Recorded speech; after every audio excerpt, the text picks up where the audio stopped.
գիտակցաբար մի քանի թեմաներ ենք առանձնացրել, որոնց հետ կապված կլսենք ձեր խոսքը։ Եվ այսպես դեկտեմբերի 18-ին մենք տեսանք, որ հայ հավատավոր ժողովուրդը թույլ չտվեց, որպեսզի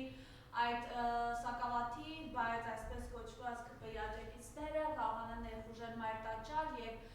խանգարել եւ պղծել տաճարը, խանգարելով վեհափառ ժառանգությունն անցկացնել։ Եվ մենք ականատես եղանք այս պատկերի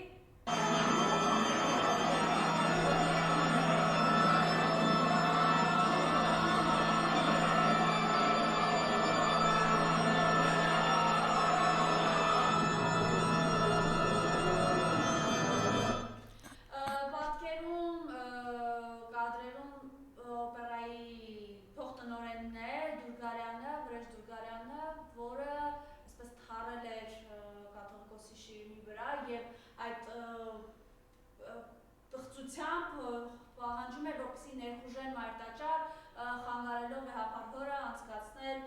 ժամերգությունը։ Ինչ ունեք ասելու սույն անձին։ Բարև հայրենակից, ես որպես հայ մարդ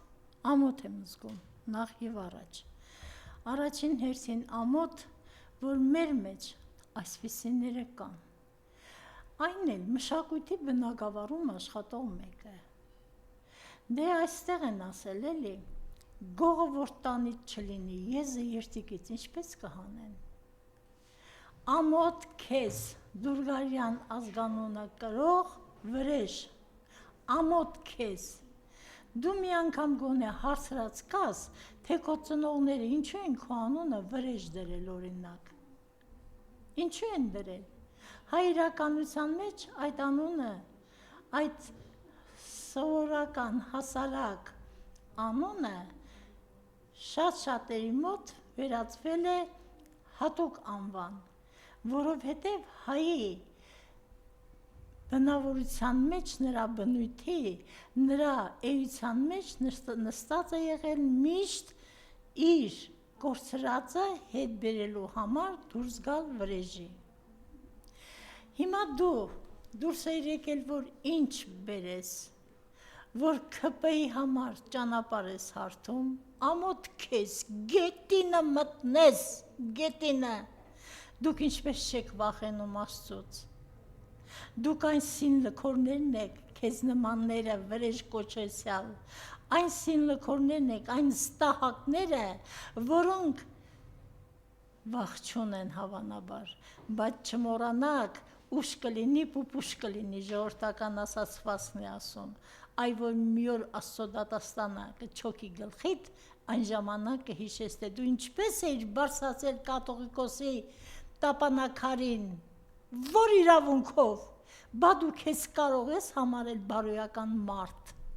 գետինը մտնես, երբ որ մի քանի տարի առաջ, մինչև այս զուլումի մեր աշխարհ գալը, ես իմ պիեսն էի տարել հերթական անգամ Արցախի զորամասեր, Տիգրանակերտի ճանապարհի խաչմերուկում մի փոքր գերեզմանոց կար, տեսա, որ անուն ազգանունները, նկարները եւ այլն ադրբեջանցիներ էին, մեզ ուղեկցող գնդապետներողություն, փոխգնդապետին հարցրեցի, այս սրանց ինչի եք թողել սենց մնան առոք փառոք, գիտեք ինչ ասաց, ասաց մենք խո ադրբեջանցի չենք, մենք խո վանդալ չենք, մենք խո թուրք չենք, որ գերեզման պղծենք, իսկ դու վրեժ կոչվող Դուրգարյան ստահակ սին լքոր կանգնում ես կաթողիկոսի տապանակարի վրա, ամոթ քեզ, ամոթ եւ հազար ամոթ, ես չգիտեմ էլ ինչ ասել, ինչ էր ցույց տալիս ձեռքի ոտքի շարժումներով, որ վրա տվեք, դուք ինչ է, բորենիների ոհմակ եք առաջնորդում, կգա, հաստատ կգա, քո այդ օրվա վարքի պատասխանի օրը, ես համոզված եմ, որ գալու է։ Մենք գիտենք նաև, որ նախնեղան հրապարակում, որ 28-ին սպասվում է, որ պետք է գնան մայր տաճար, բայց այսօր Նիկոլ Փաշինյանն ասաց, Գառնիում էին հպատարակի մասնակցելու, բայց իհարկե պետք է ուշադրությունը լինի մայր տաճարի վրա, որովհետև իրենք ամեն պահի կարող են իրենց թեկուզ էլ այդ սակավաթի դիվաջեկիստերի չայք։ Սինլքորներին։ Այո, ուղարկել են տեղ վեհապարի վրա հարցակման։ Խնդրեմ այս մասով ձեր տեսակետը եւ Տիկին Ալեքսանյանին չի ասում այսօր կառավարության նիստից հետո։ Գիտեք, որ այս շաբաթվա սկիզբ թուրքական մեծ լսարան ունեցող երկու լրատվամիջոցներ գրել էին այն մասին, որ Անկարայում կամ Ստամբուլում է որոշվել ով է լինելու հաջորդ կաթողիկոսը, եւ այսօր այդ հարցի պատասխաններով Նիկոլ Փաշինյանի պատասխանը խնդրում լսեք։ Ասում է պատմությունով է, որ մեր կաթողիկոսներին թուրքական կայսրություններն են որոշել, անակնկալած այս համար ինչ ունեք ասելու։ Նիկոլ Չեղածը գլուխը պատին է տվել, պատնել գլխին։ Որտեղ էր Նիկոլն ու իր նման սինլքորները, երբ ասենք ներսես աշտարակեցի կաթողիկոս կար, երբ Գրիգոր Լուսավորիչ կար, երբ Խրիմյան հայրիկ կար, որտեղ էին նրանք, այդ սինլքորները, հիմա էլ իր, չգիտեմ ինչ տեսակի սուտ անվանել, այդ Գեբելսյան ստերով աշխատում է մարդկանց մեջ մտցնել այդ գաղափարը, որ հայոց գահերին միշտ նստել են օտար կաթողիկոսներ։ Ամբողջ պատմության ընթացքում մեզ հայտնի է մի կաթողիկոս Պետրոս Գետադարձ, որը պարզապես ոչ թե թուրքերի, ոչ թե չգիտեմ ում կողմից էր նշանակված, այլ փողին զոհ գնալով դավաճանեց իր հոտին։ Ուրիշ չունենք մենք, իզուր տեղը ժողովուրդ այս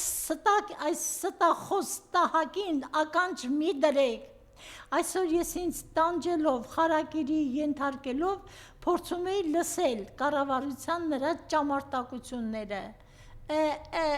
բանը, զահարումարը, այլանդակ, այլասերված, որտեղ դու հայ չես,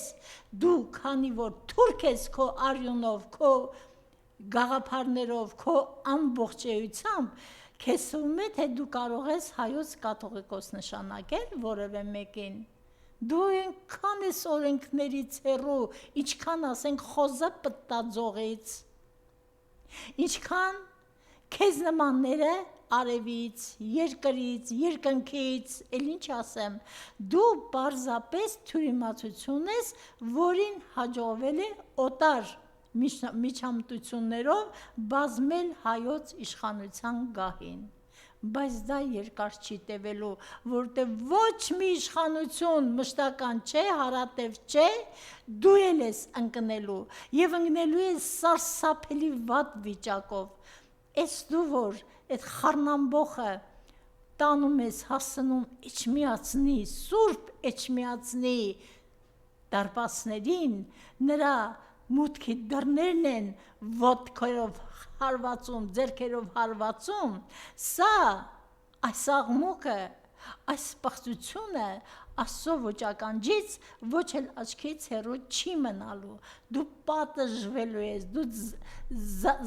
չգիտեմ, զազրելի պատիժների ես ենթարկվելու, կտեսնես, ես տարիքս ունեմ, կարող է ինձ բախտ չվիճակվի տեսնել, բայց երիտասարդներ ուշադիր եղեք, կգա օրը, որ այս սինլքորը, այս համաշխարհային հայության դավաճանը մի օր պատասխան է տալու այս ամեն ինչի համար, մեր հրաշալի ազգը այսպես աղավաղելու, այլասերելու, նրա մի մասին դարձնելու մանկուրտ, նրա մի մասին դարձնելու ագա, անողնաշար, կգա այդ օրը, հաստատ կգա, և հետո, ես որ դու ասում ես Անկարայում ու Ստամբուլում է որոշվում հայոց գահը, բայց թուրքական լրատվամիջոցները իրենց չեն հորինում ու գրում, նրանց համար հարկավոր է տեղեկատու բյուրո, և այդ տեղեկատու բյուրոն հենց այս թշվառականն է, որը ցավալիորեն մինչև հիմա Յան ազգանունն է կրում, նրան վաղուց պիտի ժողովուրդը ոտքի տակ տված լիներ իր գաղափարների, իր չգիտեմ ինչերով, ամեն ինչով և ազատվեր սրանից, սա պարզապես մեր ժողովրդին նոր փորձության է բերում, մենք պատմության ընթացքում շատ փորձությունների ենք ենթարկվել, մեզ վրա արշավել են թուրքերը, թուրքերից առաջ մոնղոլները, թաթարները, դրանց առաջ ղզլբաշները, բայց հայոց եկեղեցին դիմադրել է ու դիմացել է, էլի անցնելու, այս բոլորը կանցնի, բայց հայոց եկեղեցին չի կարող չլինել, որտև դա աստվածատուր է, դա Աստծո նվերն է այս ժողովրդին, դա այդ Էջմիածինը, այդ միածնի որդու իջման վայրը, այդ Սուրբ Հոգու իջման վայրը Աստված են ծայել այս ժողովրդին եւ բոլոր նրանք, ովքեր այսպես վայրիվերո բորենու նման, կատաղած բորենիների նման վրա կտան Էջմիածնին, վերջի վերջո կստանան իրենց արժանի պատիժը։ Դուք ժողովուրդ մի հատ ուշադրություն դարձրեք, նախորոք ասում է, հաջորդը այստեղ եմ գնալու, բայց 28-ին պիտի գար Էջմիածին, այն էլ հրոսախմբով, չի գա, նա չհավատակ, որ առաջնորդի նման խուժան, նա ինքը այնքան վախկոտ է, այնքան անասնական վախ կա նրա մեջ, որ ինքը երբեք չի առաջնորդի, հիշեք մարտի 1-ը, երբ որ ինքը հերվից էր գոռում, տվեք փշրեք կոտրեք, տվեք փշրեք կոտրեք, սիրտս փառավորվում է, որ ոստիկանից զենք են խլել, որ ոստիկաններին ծեծում էին լկտի կանայք սիզամարգերի մեջ, որովհետև ոստիկանը չէր պատասխանում այդ կանանց հարվածներին, հետո էլ փախավ, չէ, ինքը սովոր է նման բանի, որովհետև իր արյունն է պղտոր, իր արյունն է կեղտոտ, իր արյունն է ամմաքուր, իր արյունը հայի չէ, որ հայի մասին, հայի պատվի մասին մտածել կարողանա, նա չի կարողանալու նման բան անել, և հետո ինքը վախկոտ է, շատ կարող է գալ մինչև Էջմիածնի մուտքի մոտ, հետո կասի, վայ զանգ ստացա ինչ-որ կարևոր բաներ, Թրամփը զանգահարել էր ինձ, ու դառնա փախչի, սա տիպական է նրա համար, սա մեր ազգի գլխին եկած բոլոր փորձանքներից, աղետներից երևի ամենազարուրելին է, ամենազազրելին է, որովհետև մյուս աղետները չեն ղեկավարել երկրի ղեկավարները, մենք ունենք, այո, դավաճանների պատմություն, Մերուժան Արծրունի ունենք, Մելիք Ֆրանգյոլ ունենք, Տերավետիս, որը ինքնասպան եղավ իր սխալի համար, մենք ունենք ցավալիորեն էլի դավաճաններ, բայց այսպիսի, այս մակարդակի պետականության անկումը, ծրագրած պետականության ոչնչացումը, նաև ազգի, նաև նրա մշակույթի ոչնչացման ծրագրով ղեկավար մենք չենք ունեցել, սա մի ուրիշ որակի զարհուրանք է, երևի մենք ազգով ինչ-որ մեղքեր ենք գործել ժողովուրդ, որ այսպիսի աղետ եկավ մեր գլխին, բայց մենք շատ բաներ ենք անցկացրել, էս էլ է անցնելու, սա էլ կանցնի, մնում է, որ մենք միավորվենք, միասնական մտածելակերպ ունենանք մեր երկրի ղեկավարման գործում, սա է ամենակարևորը, երեք չգիտեմ, որ կուսակցության անդամ էր խոսում, թե քաղաքագետ էր, չգիտեմ, չեմ ճանաչում ես նրան, ասում էր մեզ պետք չի երիտասարդական մեծ եռանդով ինչ-որ մեկը, որը չունի կյանքի փորձ, մեզ փորձառու ղեկավար է հարկավոր, որն անցել է այդ բոլոր ճանապարհներով և գիտե երկիրը փրկելու, միավորելու գաղտնիքը, մեզ դա է հարկավոր այսօր ժողովուրդ։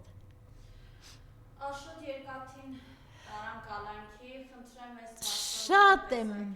ցավում, Ես մի անգամ ճիշտ ասած իրան테 մտքովս էլ չանցներ, ասացի, «Էս ոնց է որ էս բորենիները Աշոտ Երկաթին դերևս թողել են ճաղերից այս կողմ», զարմանահրաշ էր, որովհետև Աշոտ Երկաթը, Աշոտ Մինասյանը այդ հպարտ սյունեցին, այնպիսի զինվորական կենսագրություն ունի, որին կնախանձի ցանկացած երկրի զինվորականը։ Ախր այս այլանդակ այլասերված անձը, որ այդպես էլ անձնավորություն չի դառնում, չի կարող դառնալ, նա ահավոր նախանձող է, նախանձ է, եւ այդ նախանձն է, որ նրան դարձրեց այս աստիճանի այլանդակ ու այլասերված։ Նա չի կարող չնախանձել Աշոտ Մինասյանի ռազմական կենսագրությանը, չի կարող չնախանձել նրա քաջությանը, նրա ազգային բարձր արժեքներին։ Հենց դրա համար է պիտի լինի ճաղերի հետևում։ Ինչ է այսօրվա ճաղերի հետևում գտնվող մեր աննման եղբայրները, մեր զավակները Աշոտ Երկաթ չեն, Աշոտ Մինասյան չեն, բոլորն էլ, արդեն կարծեմ 60 հոգի կա քաղբանտարկյալ, հա, հետո բոլորիս պիտի բանտարկեք, չեք կարող ախր, մեկին կփոխարինի առնվազն 3-ը, հասկացեք, սա խաղոպար չէ, սա ազգային արժեքների ոտնահարում է, սա մեր ազգային մշակույթի ոտնահարում է, սա նշանակում է թեքել սեփական պատմության վրա եւ վազել փողի հետևից, այդ մամունայի ծառաներ, գետինը մտնեք բոլորդ միասին, քնիչներ, դատախազներ, դուք հաստատ այս օրերի համար պատասխան ունեք տալու։ Ես մտածում եմ, որ եթե երբ որ տեղի ունենա իրական մաքուր ժողովրդական իշխանափոխություն, դուք գետինն եք չանկռելու, դուք հողն եք լիզելու, որ ձեզ թույլ տան մնալ այս հողի վրա քայլելու, դուք ուրիշ ճակատագրի արժանի չեք։ Ես այսօր ուղղակի շշմեցի, երբ որ իմացա Վազգեն Սարգսյանի եղբայր կոչվածը, այդ ինչի անունը, Արամ Սարգսյանը, այ հողս գլխիդ, ղզիկ, ներողություն եմ խնդրում ունկնդրից, ակնդրից, որտև նրա մեջ տղամարդկային ոչինչ չկա, բլբլ անընդհատ, հիմա էլ ոչ ավել, ոչ պակաս ասում է, հայոց եկեղեցին Ռուսաստանի հետ կապող վերջին շղթան է պիտի կտրել։ Այ Ռուսաստանի չափ քարնի գլխիդ, գետինը մտնես, գոնե ինչ-որ չափով այդ քո տարածած աղտեղությունը կվերանա, դու Խզմալյանը, են Խուրշուդյանը, են Շիրինյանը, են Բաբաջանյանը, դուք եք, դուք դավաճան եք, դուք, ես չգիտեմ ձեր մեջ արյան տոկոսի քանիսն է հայկական, բայց որ դուք ազգային ու պետական դավաճան եք, դրանում երկրորդ կարծիք չի կարող լինել, ինչ եք ուզում, մեր դարավոր բարեկամությունը, որի շնորհիվ հայազգը մշակութային վերելք է ապրել, որի շնորհիվ հայազգը պետականություն է ձեռք բերել, որի շնորհիվ ներողություն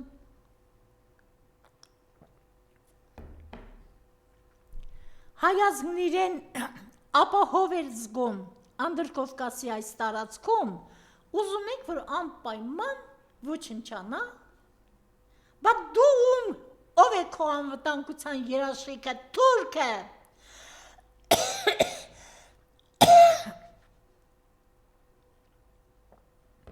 Ես հիմա ասում եմ, մայրդ լավ է, որ ողջ չէ, թե չէ մի անգամ էլ ամոթից կմեռներ։ Ամոթից կմեռներ, որ ինքը լույս աշխարհ է բերել այսպիսի ստահակի։ Ես մի անգամ էլ եմ, մեկ-երկու անգամ եթերում ասել եմ, Տիկին Գրետան կամ Վազգեն Սարգսյանին է որդե գրել, կամ Արամ Զավենի Սարգսյանին, որովհետև այս երկուսը իրար հետ կապ չունեն։ Մեկ իր կյանքը դրեց հայրենիքի Արցախի փրկության զոհասեղանին, մյուսը ամեն ինչ արեց, որ նպաստի այդ լույս հայրենիքի ամենալույս կտորի կորստին։ Ինչ եք ուզում։ Դուք ինչ եք ուզում, ես չեմ հասկանում, դուք Աստծուց չեք վախենում, ինչ է ձեր ուզածը, թուրքական են չալմաները կապեք գլուխներիդ, թումբանները հագնեք, ներողություն եմ խնդրում,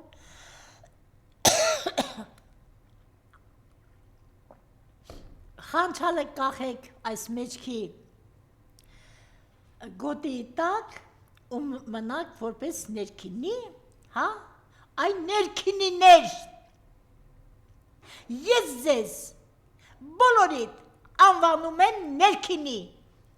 թուրքերի հարճեր, դատի տվեք ինձ, դատի տվեք, չեմ վախենում, որովհետև սուտ չեմ ասում։ Հիմա տեսեք, ադրբեջանցիները Ռուբեն Վարդանյանի մասին ֆիլմ են նկարել, որտեղ նաև Սամվել Բաբայանի խոսքն են դրել, Խզմալյանի խոսքը, Սամվել Բաբայանը ինչ էր ասում էր իբր Ռուբեն Վարդանյանը գնացել էր այնտեղ արցախցիների համար ֆոնդեր էր բացել օգնության նպատակով, բայց այդ գումարները բացառապես իրենց համար են։ Շնորհակալություն հարցադրման համար։ Նման բան լսողը ոչինչ որ լսեց, բայց նման բանի հավատացողը ուրեմն ախմախ է, տախմար է, ուրիշ անուն չունեմ տալու։ Այդ Ռուբեն Բաբայանը չէր, որ կառուցեց Տաթևերը, հա? Ռուբեն Վարդանյանը չէր, որ աշխարհի ամենաերկար ճոպանուղին կառուցեց ու նվեր տվեց Հայաստանին, որ այսօր Հայաստանի իշխանության գլուխ կանգնած սիլլքոր ստահակները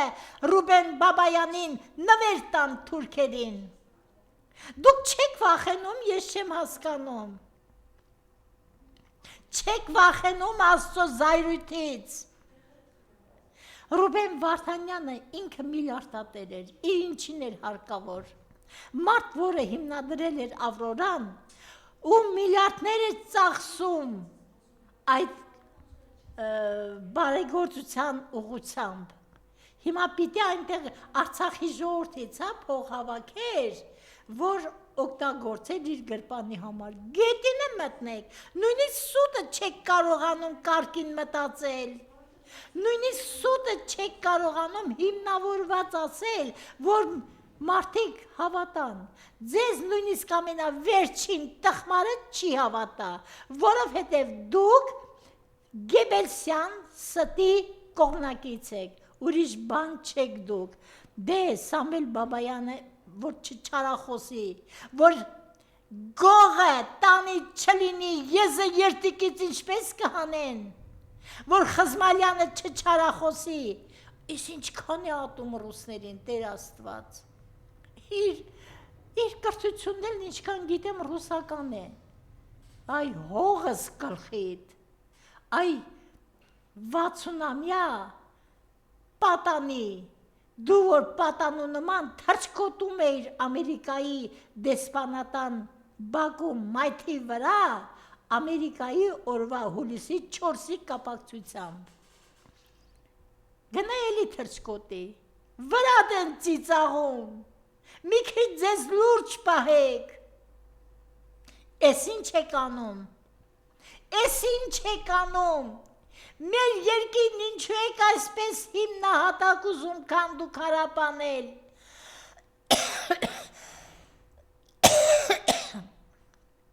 ներողություն,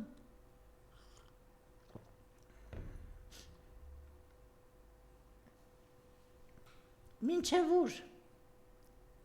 ժողովուրդ հիմա շուր գամ քո կողմը, դու մինչև երբ պիտի լուրմունջ տանես, այ պատկերացրեք, եթե այդ մոտ 10,000 հոգին հայրենանվեր, հայրենասեր անձինք, անցած կիրակի օրը չգնային Էջմիածին, պատկերացնում եք այնտեղ ինչ կլիներ, մի քիչ զոր տվեք էլի ձեր ուղեղին, պատկերացնում եք այնտեղ ինչ կլիներ, այդ վայրենաբարո ամբոխը, որովհետև ես դրանց մեր հայրենակի չեմ կարող համարել, դա ամբոխ էր, որը թուրքի լամոկի կոչով ներողություն եկել էր հարձակվելու մեր սրբություն սրբոցի վրա, պատկերացնում եք ինչ կլիներ, 4-րդ դարի կառուցած այս հոյակեր ճարտարապետական կառույցը, եթե մի կողմ դնենք նրա հոգևոր իմաստը, նույնիսկ մեղա, բայց ասեմ, եթե նույնիսկ մի կողմ դնենք նրա հոգևոր իմաստը, բա որպես ճարտարապետական հուշարձան, իրեն հավասարն ունի աշխարհում, 4-րդ դարում պատկերացրեք, դարերի համար կառուցված հայ ճարտարապետական մտքի գերագույն մակարդակի հասած կառույց կարելի է թողնել, որ վանդալները վայելեն, չի կարելի, որովհետև եթե Նիկոլին հաջողվի Էջմիածինը զավթել, մյուս օրը Էջմիածնի զանգերի փոխարեն այնտեղ լսվելու է ազանը, այնտեղ նամազ են անելու այս թուրքի լամոկները։ Եվ Տիկին Ալեքսանյան, այսօր կառավարությունիստին խնդրում ես պատկերը նայեք, ինչ է ասում։ Մարդը նամակ ա գրում, սոցիալական բանի աջակցություն, բնականաբար ինչ որ աջակցություն են տալիս, երկրորդ նամակն ա գալիս, երրորդ նամակն ա գալիս, ի վերջո նախարար ես էլ անդադ բան եմ անում կամ օգնականներից, կամ խորհրդականներից որի մեկին, կամ նախարարին, նախարարը ուղարկում ա տան ֆոտոները, ես մանպեն չեմ կարում հավատամ այդ բանի, տանը տեղ չկա, ասենք տուն ինչ վիճակում հասկանում եք նորոքած ա, նորոքած չի, չես էլ կարա հասկանաս նորոքած չի, որտեղ մեջ է այնքան ոչ մի արկղ ինչ-որ բան, չեմ ուզում ինչ-որ բան ասեմ, որ վիրավորական ենթացած ունենա, բայց նայում ես շշտում ես ասում ես, բայց ինչ կապ ունի այս տան այս վիճակը, 5,000 դրամ ավելի ունես, թե պակաս ունես, կամ ունես, թե չունես։ Խնդրեմ, ինչ է ասում Փաշինյանը։ Թուրքի լամուկ Նիկոլ, երբ դու բոլոր ունևոր մարդկանցից, բոլոր գործարարներից, բոլոր պաշտոնյաներից, տասնամյակներով փողեր ես պլոկել, զրպարտչական նյութեր գրելու կամ չգրելու համար, քո պահաստունը ես չէր, սա չէր քո պահաստունը, գիտես Նիկոլ, երբ որ մի անգամ Ստրասբուրգում մի օտար, չեմ հիշում, որ երկրից էր, լրագրող մոտեցավ մեր այդ մարդու ազգանն է, ես հիմա կարող եմ շփոթել, մեր ներկայացուցիչներից մեկին և այսպիսի հարց տվեց, դուք ձեր երկիրը անցակ երկրաշարժի միջով, անցակ պատերազմի միջով, անցակ մթան ու զրկանքների միջով, անցակ կտրոններով ճանապարհ, բայց ձեր երկրում համաճարակ չբռնկվեց, որովհետև որպես կանոն այդ բոլոր աղետներին հետևում է համաճարակը։ Գիտեք ինչ պատասխանեց մեր ներկայացուցիչը, ասաց. «Պարոն, դուք չեք ճանաչում հայ կնոջը»։ Հիմա Թուրքի Լամուկ Նիկոլ, քո տան եղած կինը, քո էքը հայ չի, էդ ինչ էր ձեր տան կեղտը, ձեր պատերին քո ուղեղի պարունակությունն էր նկարված, ձեր պատերին քո անցած ծուռումուռ, խորտ ու բորդ, զրպարտությամբ, էլի չգիտեմ ինչերով անցած ճանապարհն էր արտահայտված, դու իրավունք ունես մաքրության մասին խոսելու, դու իրավունք ունես, քեզ գիտես ինչն է հետարքիր, որ եթե հնարավոր է Հայաստանի ամբողջ այդ նյութական հարստությունները միայն քեզ բաժին հասնեն, եթե դու դրա հնարավորություն ունենաս, քո կողքին կանգնած, քեզ հետ Գյումրիից մինչև այստեղ քայլած, քեզ հետ փողոցներում թավալ եկած բոլորին կզրկես, միայն թե քեզ հասնի Հայաստանի ամբողջ հարստությունը, բայց դա չի լինելու։ Քո կողքին կանգնած այսօրվա այդ լենգ ու լավազ անգրագետ այլանդակները, այդ ուռած գլուխ դդում գլուխ այլանդակները մի օր քեզ հետ մենամարտի են մտնելու, բռնցքամարտի ունեցվածքի համար, որովհետև եթե տեսնեն, որ իրենց շատ է զրկում, քեզ կխեղդեն, շան ձակի նման քեզ կխեղդեն, քո հավատարիմները, քեզ հետ քայլածները, ներողություն։